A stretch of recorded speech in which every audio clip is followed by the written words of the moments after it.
Before I start my regularly scheduled programming, I have to answer Cathy Cain's sensual poems for her husband and start with this poem.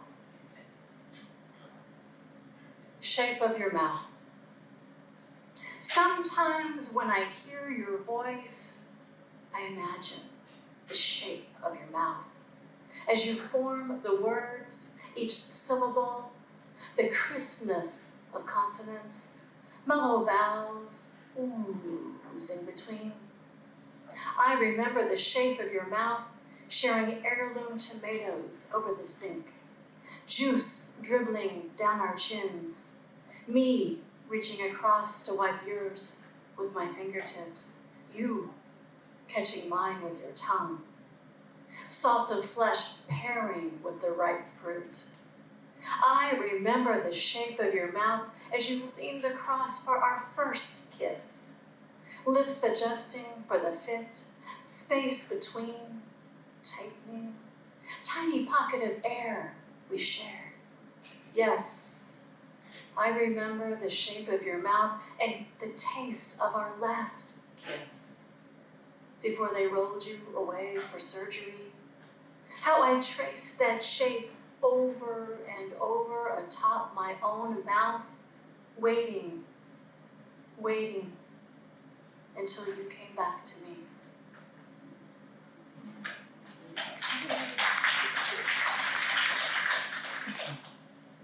Thank you, Leah, for inviting me to read and for keeping this wonderful series going for so many years. I know how much dedication and work that takes. And thank you, Jennifer, for providing this wonderful, cozy, warm venue for us to share this art form that we love so much.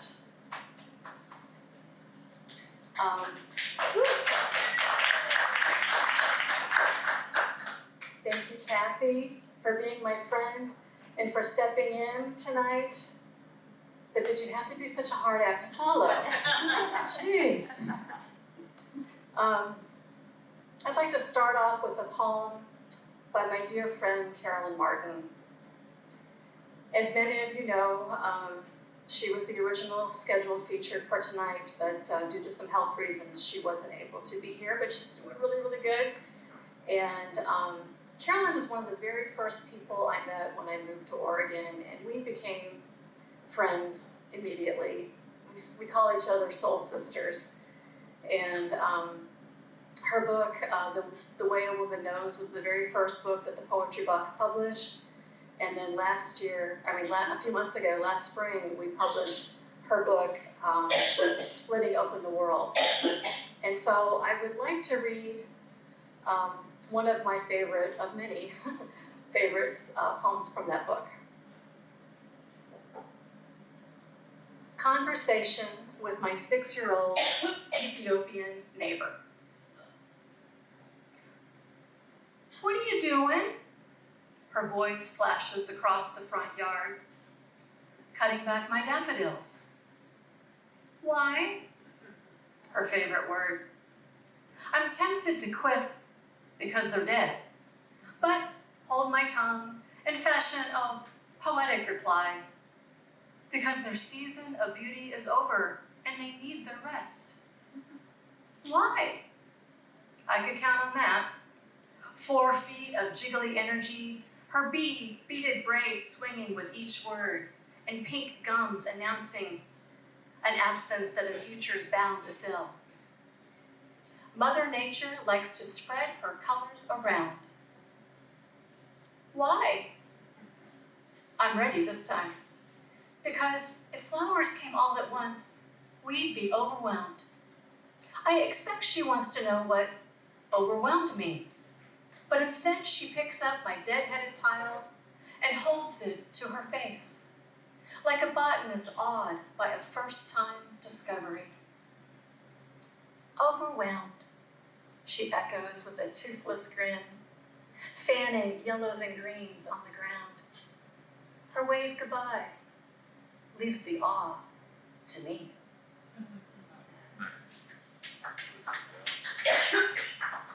I love that poem because I I mean, it just captures that childlike wonder and awe so magnificently. And about 2.5 years ago, I became a grandma to a darling little girl named Charlie. And I wrote this next poem after a visit when she was just about to start to try to crawl. And we were trying to get her to crawl. String theory. She opts for fuzz at her fingertips over the not quite able to crawl effort it takes to reach her vroom vroom car or Pokey the dotted giraffe, favorites we place just beyond her grasp.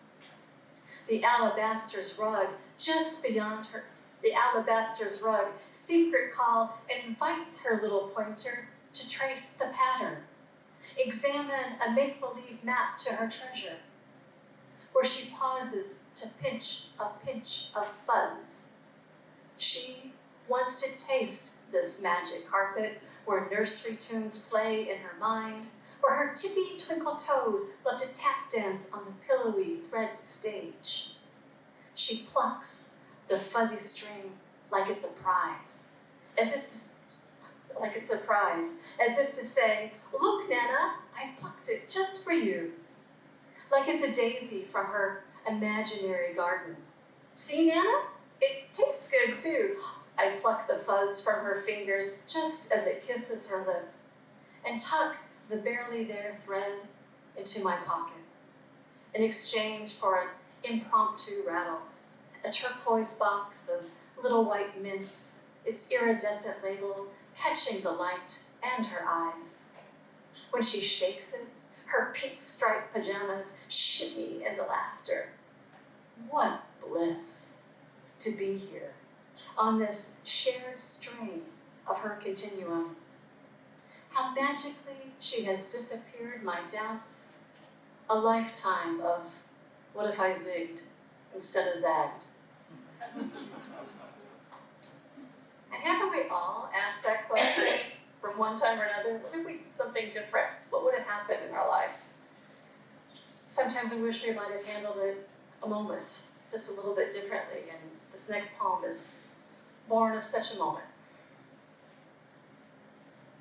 Advice to year ago me. Next time, don't speak solely with hand gestures. Slow your speed walk. Put your earbuds in your pocket and help the one street over neighbor that you hadn't met yet find her runaway chihuahua. Learn her name. Learn her puppy's name. Commit them to memory in anticipation of future rescue missions and happenstance chats. Invite her over for strawberry lemonade on your back porch without any worry over weeds run amok. Listen to her talk about her children who have fled to their faraway nests. Discover how the dog sleeps beside her in a bed the size of a continent. How widowhood came too early. How she needs someone to talk to be her friend.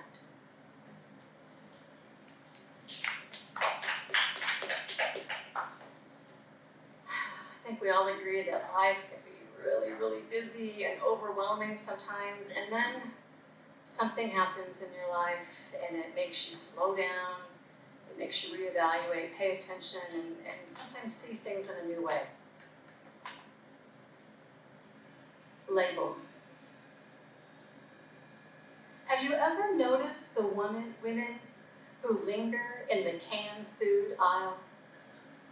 How they stand there in their comfortable shoes, wearing a modest shade of pink lipstick to perk up an exhausted smile, scrutinizing and scanning each label, cans of cream corn, stewed tomatoes, garbanzo beans, and soup. Is it the calories? Allergies? Price? After weeks in the ICU, he is finally coming home. I pore over every prescription protocol, key in each doctor's number into my phone, make copies of his patient implant card to tuck into my wallet. I buy one of those easy-to-read neon pill caddies, so he never misses a dose of the armada of pills fighting for his failing heart. I scan a list from my pocket. How long have I been standing here, holding this can, reading this label? I get it now. What it means to join the sorority of salt seekers, our faithful mission, rooting out sodium dangers at every possible turn. I understand these tedious, loving acts and the monumental task to save the hearts that beat in unison with our own.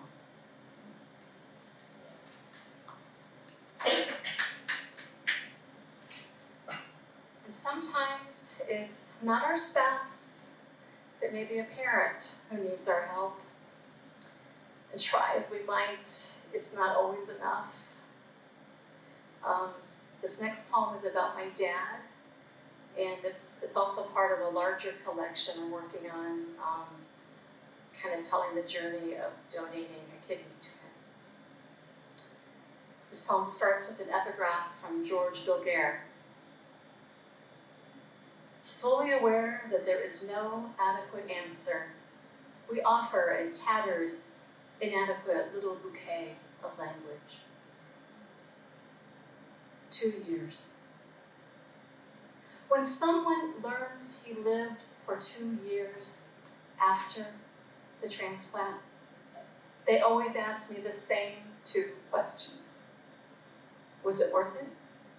Do you have any regrets? And every time I am gobsmacked, such audacity slaps me like February wind whipping the Mississippi under the old Eads Bridge. And then I see the innocent curiosity in their eyes. How could they know? About the day we spent at Butterfly House, Dad's first summer sporting my kidney like a new pair of Bermuda shorts. And when he tried on the silly caterpillar cap, I giggled like a 4-year-old little girl. Or the home run taste of Budweiser at our last Cardinal game when Holiday rounded third. How when confessing his mistakes, he found forgiveness in my eyes and could finally drop the stone he carried in his heart pocket. Or how success of the operation is not measured by mere years, rather by grains of sand, each one adding to the castle a girl built with her dad. How the low tide of his passing could never wash that away. An old man walks into the room. With him, the scent of my father's aftershave.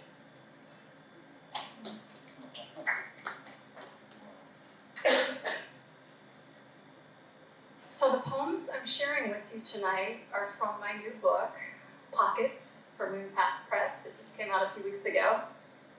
And you might have noticed something in common with all these poems. They all have a pocket in them. And you never know what you might find lurking in your pocket. Leap Day. I found them in the coat pocket of my faux leopard coat I haven't worn for 4 years of winters. To my astonishment, they had been waiting patiently all this time. 1,440 more minutes. A discovery luckier than sofa change or a wad of dollar bills, better than scribbled lines for that someday I'll finish it poem. It's like finding that old grocery list with every item crossed off. From the first time I cooked you dinner, your favorite spaghetti bolognese. And now, 86,400 extra seconds right here in my hand. What a find! Would you mind if I spent every single one with you.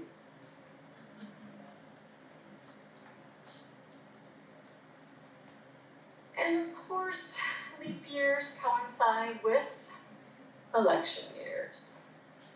And this next poem, A Hyben, was written last summer when we were all spinning with speculation and worry. Spinning. The latest weather dome has uncovered us from its blanket of unrelenting heat. At last, I can walk the trails near my house and not need the inhaler in my pocket.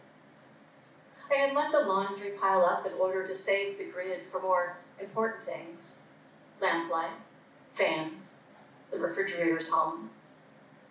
I'm wearing a t-shirt I haven't worn in almost 10 years, with its rainbowed "Love is Love" on heather gray and "Legalized Gay" on the back. I still remember crying that day the courts ruled in favor for my daughter's future weddings. I imagine the celebration in the hearts of Black Americans when the Civil Rights Act was signed a year before I was born. I was too young to understand the ruling in '73, but had been grateful for the rights afforded to our sisters, our mothers, our friends. Now, the Ferris wheel is spinning in reverse. I watch the unraveling of progress in the name of pseudo-freedom, mock patriotism, and so-called good old days.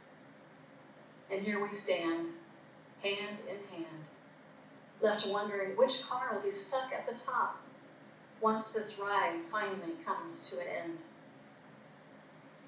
Carnival tickets, scattered like wildflower seeds. We wait for the rain.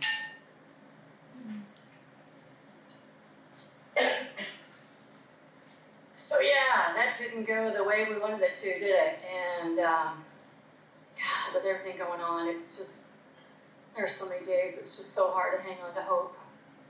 But we have to. We have to find it wherever it is, and sometimes it's just hiding where we least expect it. Hope waits its turn.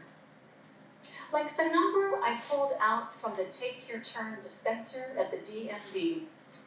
Hope waits inside my pocket, taking a seat with me in the green plastic chair, understanding there are other emotions ahead of it, each with their own urgency. Anxiety likes to hover near the counter, staring at the red flickering number on the wall, while logic pretends to be in control, recalculating time as the now serving number grows. But hope watches as integers glow, notices how light shifts ever so slightly through each changing digit, how 0 radiates out from its inner hole. The way hope shows up when we open up to each other asking, how can I help you today? It's hard to know what to do, how to help, how to make a difference. As poets, we keep writing, we keep sharing stories, we highlight the injustices, we keep harvesting beauty and sharing joy however we can. So I will close with this final poem in the book. I'd like to give the world a poem. I'd like to give the world a poem, not world as in singular entity. That's a poem for another day. Today, I want to touch just one man, one woman, one in between, one still deciding. I want to reach the child, the one you hide behind your ribcage. She ravenous for wonder? When was the last time she tickled your tummy from the inside? Could a poem help make your day a little better?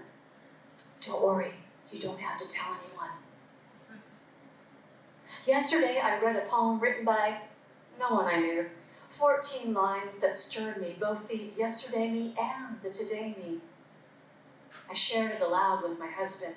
This poem that spoke of little secret scrapbooks we all carry, collections of snapshots from our everyday lives. The ones that make us feel all warm, fuzzy, nostalgic, loved. And the ones that burden us with the belief we're not enough. The poem grew into conversation. It gifted us a fresh lens wiped clean from habit's muck. A little reminder, it's okay. At times we all feel not enough, forgotten, invisible. Don't worry, I see you. And I will feed you a smorgasbord of poems. The ones I cook up, and those from my favorite poetry take-out dive.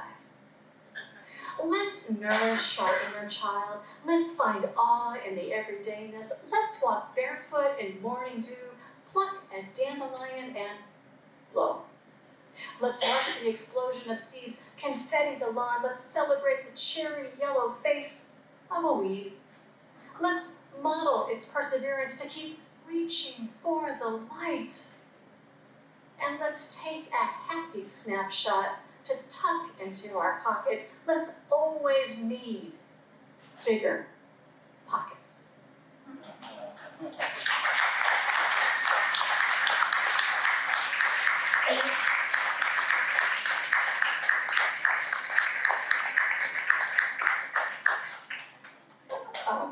Thank you. Thanks so much for listening. I really look forward to hearing all of you share your poems at the open mic. And I've got books for sale. Got a special deal on them today, so grab them while they're hot. And anyway, thanks again. And I really do hope all of you do need bigger pockets to hold an abundance of joy. Thanks.